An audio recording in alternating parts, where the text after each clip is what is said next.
Bienvenue dans le nouveau vlog des Jooms, Inside Jooms, et aujourd'hui on voulait vous emmener dans l'univers post-Covid, ou post-apocalyptique on va dire, parce qu'avant le Covid on faisait de l'événementiel et on organisait des événements pour des entreprises, et des entreprises d'ailleurs qu'on emmenait en vacances, non c'est pas vraiment des vacances, ils appellent ça des voyages incentives mais en vrai c'était des vacances, et on va vous montrer un petit peu l'expérience à Marrakech où on est parti avec 80 personnes, de A à Z, on a tout organisé et autant vous dire que c'était hyper sport. Et nous voilà partis pour une nouvelle aventure à Marrakech, yes. Parce que en plus, pour préciser, cette destination, on a dû la faire facilement 5 fois avec nos clients.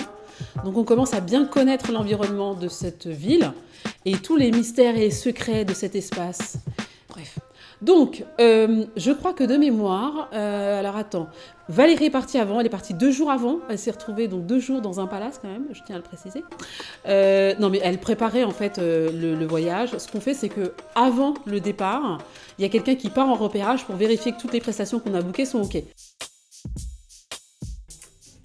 C'est parti, on part à Marrakech, il est tôt, 5h, quelque chose, merde. Et mon Uber est là, so I'm gonna go. Donc on est allé à Marrakech pendant 4 jours et on s'est retrouvé dans un sublime palace qui s'appelle le Fairmont à Marrakech. Et pendant 4 jours, on s'est occupé de nos chers clients avec beaucoup d'amour et de patience. Sandra également, elle s'est fait draguer dans les souks, mais ça, elle veut pas trop en parler, donc on va garder ça de côté. Mais c'était vraiment une expérience hyper intense, hyper sportive, mais dans un cadre incroyable. Le Fairmont à Marrakech, c'est un palace, c'est genre, enfin... Waouh, incroyable. Et puis moi j'ai pris des passagers, il y avait 2 vols différents, parce qu'à chaque fois on scinde les groupes en 2, comme c'est des vols avec, c'est des groupes importants en fait. Donc il y avait un premier vol qui est arrivé un jour avant, tout le monde. C'était le groupe du CODIR, c'était une dizaine de personnes, parce qu'ils avaient des réunions à faire. Puis ensuite on a eu un autre vol, je crois qu'on a eu 3 vols au total. Un autre vol et puis un 3e vol. Bref. Donc c'était les allers-retours entre l'aéroport et l'hôtel, les vérifications, s'assurer que tout le monde avait pris l'avion parce que les gens venaient de partout. Donc c'était hyper intense, hyper dense. Et du coup, on les a installés, puis après on a commencé rapidement à organiser les journées de séminaire, parce qu'il y avait des journées de travail et de réunions qui étaient quand même denses, pour différents groupes, donc on avait différentes salles, donc parfois on se retrouvait à courir dans tout l'hôtel, parce qu'il fallait rapidement donner le matériel, s'assurer que les gens étaient bien installés, et que en fait toute l'organisation qui avait été faite plusieurs mois à l'avance soit carrée quoi. Et donc notre client était quand même très très exigeant sur les prestations. Forcément, quand on paye ce type de montant pour accompagner, pour avoir un accompagnement sur un voyage, on se doit d'être parfait, quoi. On se doit d'être excellent. Et du coup, on était quand même très très sollicité par notre client qui était, avait besoin que chaque détail soit vraiment respecté et que chaque passager se sente vraiment bien. Hello, bon, ce matin, démarrage à 1000h, c'était un petit peu chaud. En fait, la cliente nous a demandé hier de faire quelques rectifications que nous avons faites. Et c'était un peu en mode pression ce matin, donc c'est cool, tout fonctionne. Le séminaire est ok, et les autres passagers qui doivent arriver ce matin sont en train d'arriver. Valérie à l'aéroport, maman dans le hall, moi je fais la navette dans tout l'hôtel. Mais on est rassurés, ça marche plutôt bien. Du coup là on attend un passager qui arrive de Montpellier et qu'on va faire partir direction de l'hôtel Fairmont. Pendant ce temps-là, je suis en train de faire des demandes de devis pour un autre séminaire résidentiel au mois de novembre. Donc l'idée c'est de toujours rester en fait up to date, de toujours répondre aux appels d'offres parce que we need money.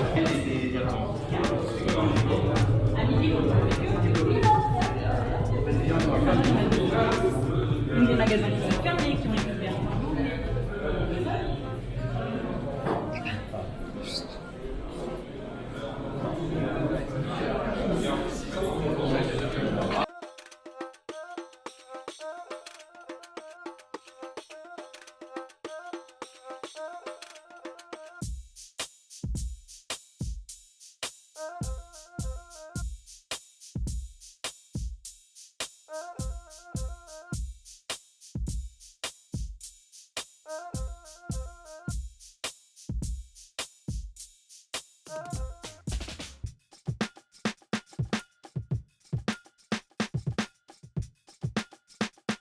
Donc en gros, première partie du voyage, on était au Fairmont à Marrakech, donc dans ce palace 5 étoiles.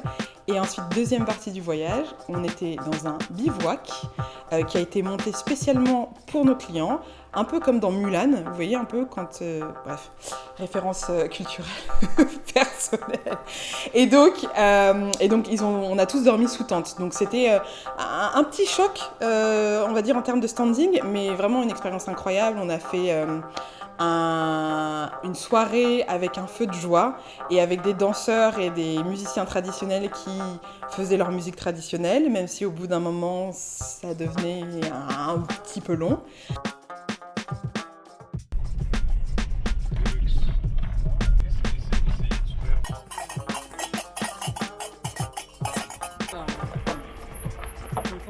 Ouais. Bonjour, ça va? Oui, ça va, merci. Bienvenue. Donc là, on est au bivouac.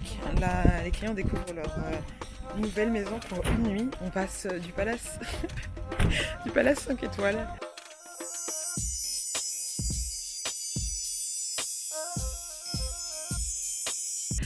À la tente.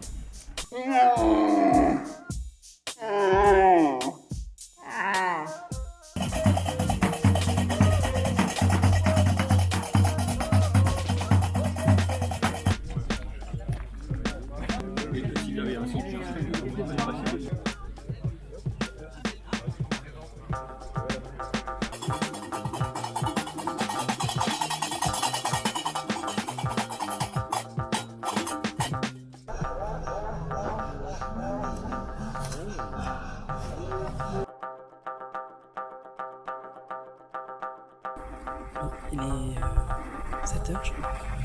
On est au campement 1, au milieu du désert. Donc, il y en a qui dorment encore. Puis ensuite, on va aller à Marrakech. Alors, c'est un peu pluvieux ce matin. Hein. C'est vraiment comme au pays, quoi. On voulait relever du soleil, c'est un peu plus. Ça pleut. Donc, le camp, là, il peut accueillir jusqu'à 700 tentes. C'est juste un délire. C'est énorme. Regardez. Le mec m'a expliqué ce matin, enfin hier, qu'ils avaient monté des campements de 700 personnes. Avec des douches temporaires et des toilettes temporaires. Ouais, donc là c'est canon. J'ai pas le courage, mais j'aurais bien aimé courir en plein milieu du désert, ça aurait pu être cool.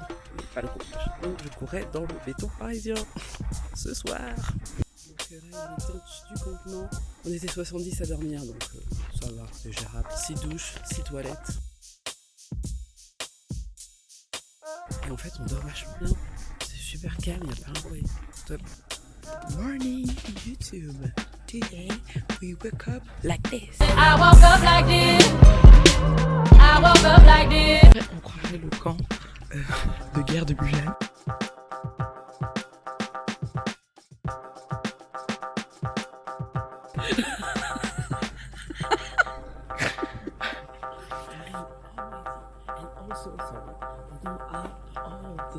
Experience traveling and having clients paying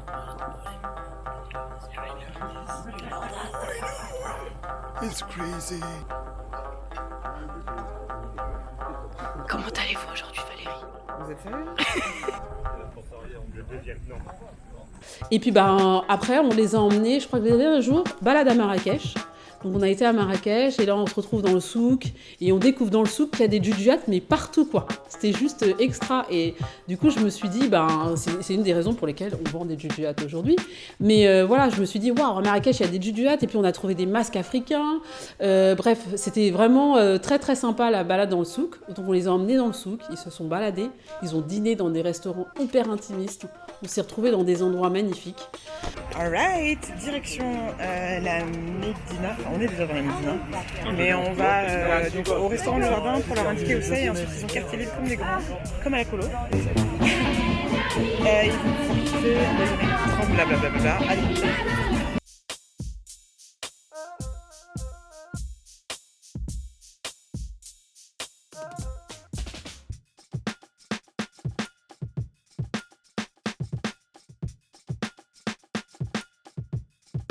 Bienvenue dans le souk de Marrakech, là. On est... Bonjour. Ça va la veille? Ça va bien et vous?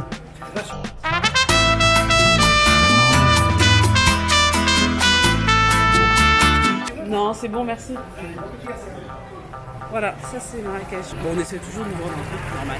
Donc là, on est en train de... On a fait une petite pause parce que le restaurant, on a emmené les clients, ça s'appelle je sais plus comment, était fermé. Enfin, en tout cas, ils nous ouvraient pas tout de suite les portes, donc ils sont en temps libre là dans la Médina, dans le souk, et on en profite un peu. Là, on a une porte juste incroyable. J'adore dire incroyable. Regardez. Alors, on trouve des masques africains. Regardez. Enfin, africains, on en a fait quand même pas.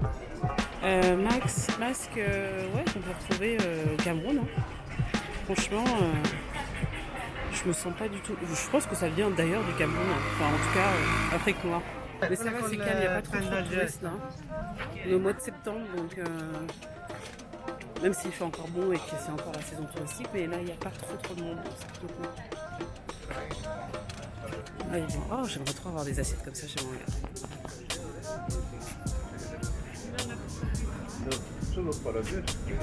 J'adore. C'est hyper coloré, c'est joyeux, ça inspire la vie. Alors, les motos dans le souk, c'est juste incroyable. Les mecs, ils circulent au calme, avec leurs motos, leurs vélos au milieu de tout le monde. Genre, no stress quoi. Donc, tu fais gaffe parce que là, il y a embouteillage. Les piétons, les motos, enfin... freestyle.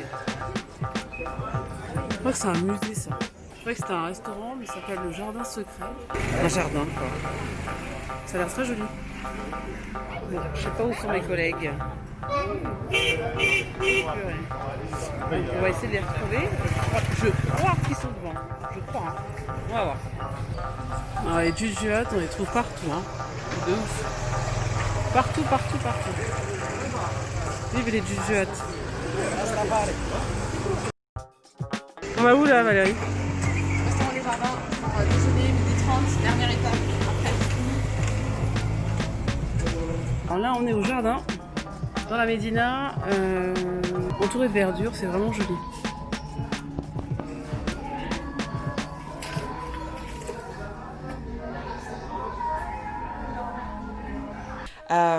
Mais voilà, c'était vraiment magnifique. Donc on espère que peut-être après le Covid, on pourra faire ce type d'événement-là. Et d'ailleurs, si vous avez envie de faire des événements comme ça, en 2027, quand tout ça sera fini, mais appelez-nous, on sera peut-être encore là, ou pas. Bref, c'était une superbe aventure. Ce que j'en garde comme souvenir, c'était beaucoup de travail. C'était très intense. Tous ces voyages incentives qu'on a fait pour des entreprises nous ont vraiment formés, nous ont appris ce que c'était que l'excellence, nous ont appris aussi à être attentifs, à l'écoute, disponibles et à devenir en fait des event planners de choc, quoi. Vraiment, c'est ça que je peux dire.